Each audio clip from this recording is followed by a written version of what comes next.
अरे बाप रे, एवढ्या लवकर उठलेस आज? गुड मॉर्निंग पप्पा. का सासून कमरेत लाद घालून उठवलं तुला आज? पप्पा मारला टोमणा. सासूबाई झोपल्यात अजून. जावई उठले का आमचे? हो. मग काय करमतंय ना तिकडे? नाही. नाही का ग, सगळं ठीक आहे ना? बी पेरायचं, त्याला खत पाणी घालायचं आणि रोपटं मोठं झाल्यावर उपटून दुसऱ्याच्या अंगणात लावायचं आणि मग विचारायचं करमतंय का.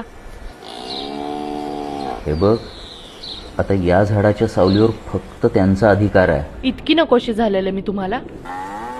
बापाचं कर्तव्य असतंय ते. कुठे आहात? आहे की इथंच बसलोय. आणि जवळ हिशोबाची डायरी असेल ना? तुला आईनं सांगितलं वाटतं. थांब, काय ग आहे? पप्पा हिशोब करताय ना? हा चालते काहीतरी. आता इकडचं तिकडचं असतंय ना. इकडचे मंगल कार्यालयाचे 2 लाख, तिकडचे केटरिंगचे 1.5 लाख, मग त्या दागिन्यांचे 2.25 लाख. आणि मग तुला कसं काय माहिती आहे सगळं? हिशोबाची पिशवी तुमच्या जवळच असेल ना? हो. त्याच्या आतल्या कप्प्यात बघा.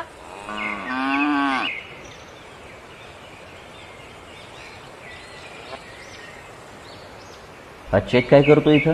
3 वर्षांपासून मी माझा पगार बँक अकाउंट मधून काढलेलाच नाहीये. त्याच जमा रकमेचा 12 लाखाचा चेक. अच्छा, तुला पैसे काढून हवेतोय? हे फक्त बँक उघडल्यावर काढणं? आयुष्यभर इतका समजूतदारपणा दाखवलात ना, हा चेक तुमच्यासाठी आहे. काय सकाळी सकाळी हीच चेष्टा सुचली हो तुला? मला एक सांगा, उधारी चुकवण्यासाठी शेत गहाण ठेवणार होतात ना? नाहीतर पुन्हा खोटं.